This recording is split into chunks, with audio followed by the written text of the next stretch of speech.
meu povo! Tudo bem com vocês? Hoje não é aula de português. Hoje vamos ter aula de arte. E o nosso material de hoje, o nosso estudo está baseado lá na unidade 3. Unidade 3, que fala sobre a música, a dança e o teatro na Europa medieval. Vamos falar disso, mas vamos retomar um pouquinho o que foi a arte medieval, certo? Primeira coisa que a gente precisa lembrar é que ela se desenvolveu em Paris e em seus arredores, certo? Nós precisamos lembrar que a igreja ela tinha também o poder econômico, o poder civil, certo? E que os teólogos medievais eles acreditavam que a beleza do templo, a beleza das catedrais, isso aproximava ainda mais o povo do seu Criador. Então, as igrejas elas eram consideradas não apenas um simples espaço arquitetônico para adoração, mas ela era vista como um lugar sagrado. E vocês devem lembrar bem das decorações, né? A Bíblia diz: bem-aventurado que lê e o que ouve. Então, quem não lia, eles criaram muitos mosaicos.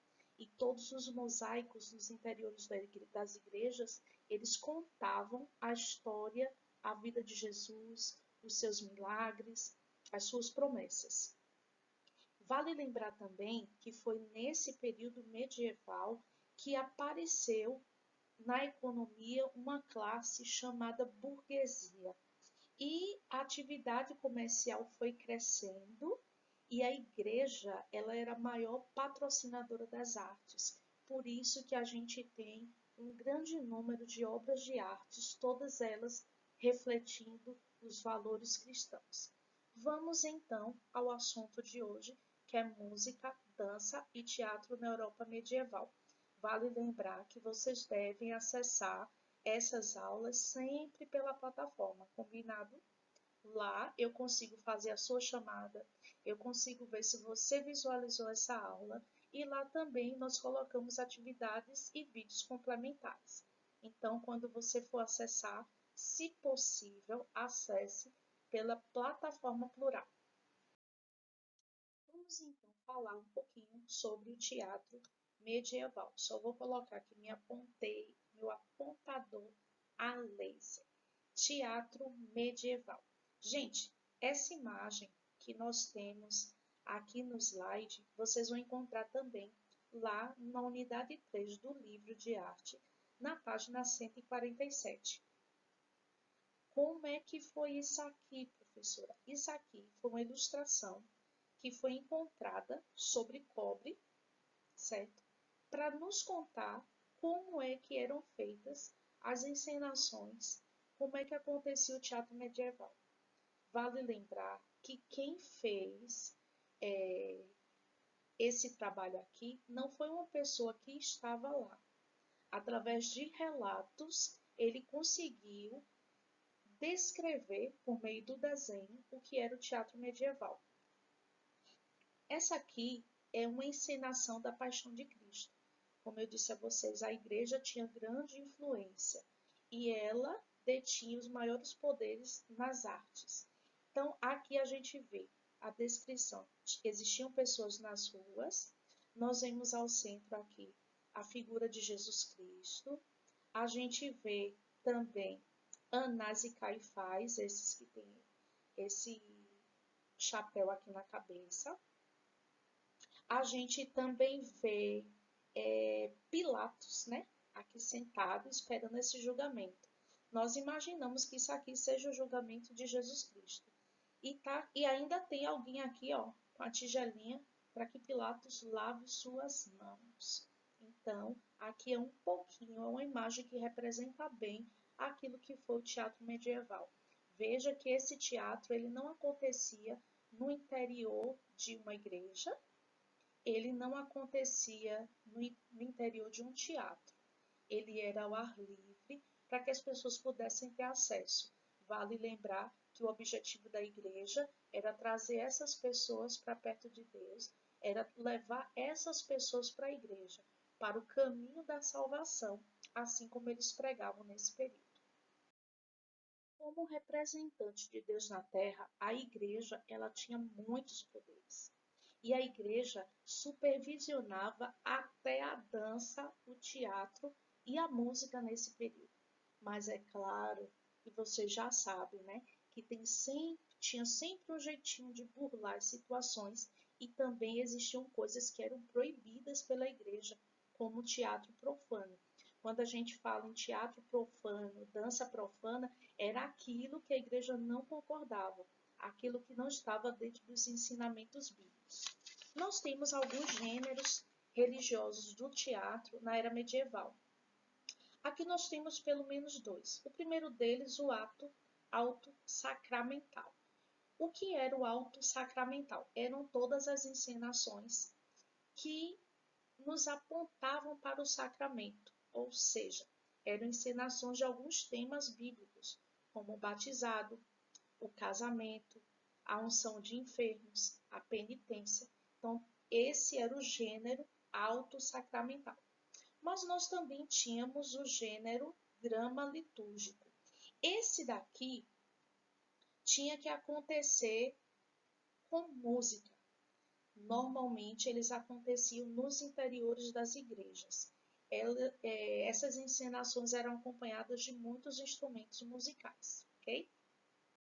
Seguindo, nós temos ainda outros gêneros religiosos do teatro. Mistérios. O que era esse gênero? Esse gênero aqui era aquele que apresentava encenações das vidas dos santos, dos apóstolos. Nós tínhamos ainda o gênero milagres. Era aquele gênero que era um gênero do drama medieval, certo? E normalmente, no final dessa apresentação, acontecia um milagre que era sempre atribuído a Nossa Senhora. Nós tínhamos ainda mais dois outros gêneros. Um deles era a moralidade. Esse tema moralidade, ele não está associado, não é um tema, um gênero realmente religioso, mas ele trazia para o teatro alguns temas como a honestidade, a caridade, a juventude dedicada ao serviço da igreja. Então, eles buscavam ensinar as pessoas através também do teatro. E nós tínhamos ainda a farsa. Nessa farsa, essa farsa era aquela peça de caráter cômico. Normalmente era muito curta e existiam até conversas e personagens até ridículos, alguns equívocos. Era para fazer as pessoas rirem também.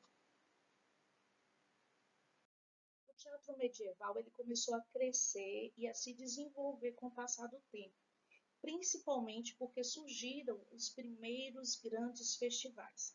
Nós temos aqui mais ou menos o desenho do que era o teatro medieval. Normalmente eles tinham vários cenários. Esses cenários eram chamados de mansões. As pessoas assistiam todas ao ar livre, mas o fato de ter vários cenários, ou seja, várias mansões, isso não quer dizer que apresentações eram feitas simultaneamente. Não era bem isso. Acontecia a encenação, por exemplo, aqui no Paraíso, depois eles vinham para Nazaré Igreja, depois eles iam seguindo a sequência, aqueles que iam para o Purgatório e Inferno, tinham também aqueles que iam para o céu. Normalmente, esses espaços eles ficavam instalados nas grandes praças, nos grandes mercados, para serem apreciados pela população. Em muitas cidades do interior do Brasil, também são encenadas cenas da dramaturgia religiosa, com peças também no estilo medieval. Um desses exemplos acontece aqui na nossa região do Agreste, aqui pertinho da gente, na cidade de Brejo da Madre de Deus. Se você não conhece, tem que conhecer. Ali, Fazenda Nova, né? O maior teatro ao ar livre do mundo, onde acontece todos os anos, só não aconteceu esse ano por conta da pandemia, mas sempre vem acontecendo a encenação dos últimos dias de Jesus Cristo na Terra, a sua morte, a sua ressurreição. Eu tive a oportunidade de assistir o ano passado, achei belíssimo.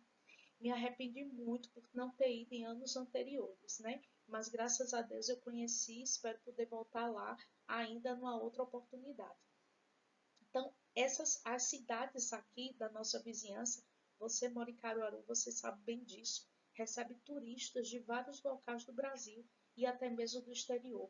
Mais de 4 milhões de pessoas já assistiram o espetáculo da Paixão de Cristo em Fazenda Nova, que conta com a participação de artistas globais, né? Então, muita gente é atraída também por esse fato. Nós temos ainda como exemplo de teatro medieval os altos. E um deles foi o Alto da Compadecida. Creio eu que alguns de vocês devam ter assistido, ou mesmo alguém da família de vocês. O Alto da Compadecida foi criado por Ariano Suassuna. Ele não era pernambucano, mas amava Pernambuco, né? Amava Recife. E ele segue também o padrão medieval, quando ele mistura as histórias religiosas à cultura nordestina. Uma das cenas dele, ele fala no batizado de um cachorro. A gente vê a figura sempre presente do padre e também de Nossa Senhora. E ele brinca com as palavras, né? É um teatro profano, se a gente pensar aqui num gênero de teatro medieval. A música religiosa também alcançou grande desenvolvimento e foi bastante rica no período medieval. Assim como as outras linguagens artísticas, a música medieval também estava muito atrelada à religião. Na música sacra medieval existiam alguns tipos de canto que eram realizados durante as liturgias de missa, de orações, de sacramentos. Um deles foi o canto ambrosiano. O cristianismo começou a avançar e começou a concorrer os fiéis com a Igreja Católica. Foi nesse período que o Papa Gregório I instituiu em seu papado uma reforma da liturgia com base no canto romano. Esse canto romano passou posteriormente a ser chamado de canto gregoriano, porque foi instituído pelo Papa Gregório.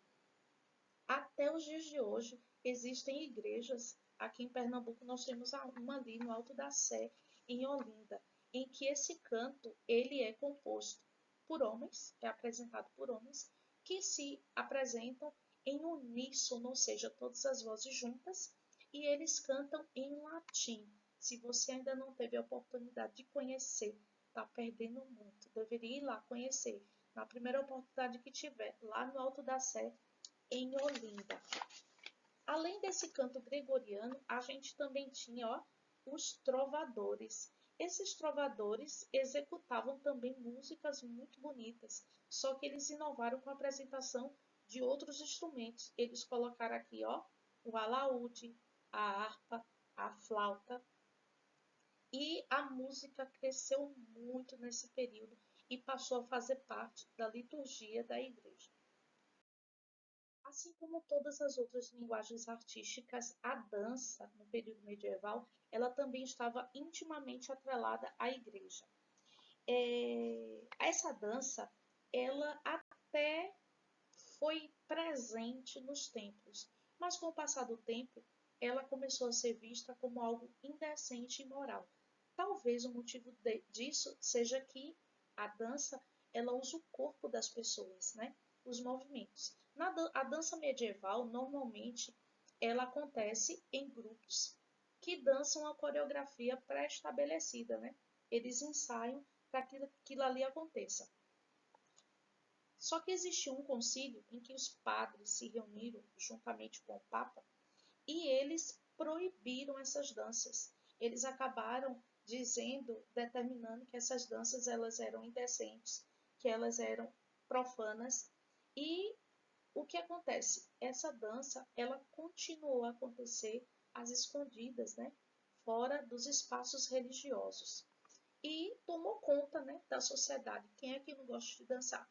Se você não dança, por qualquer motivo que seja, pelo menos o dedinho da gente balança, às vezes até a cabeça, né? A gente bate um pouquinho o dedo, bate um pouquinho o pé, mas assim, a dança faz parte também da vida da gente. Alguns não dançam, mas apreciam também a dança. E a dança medieval, ela nos deixou uma herança grandiosíssima, né? Com os grandes espetáculos, as apresentações em teatros. E a gente tem ainda hoje muitas apresentações. Aqui em Caruaru nós temos escolas de danças renomadas que fazem aí as suas apresentações e são belíssimas.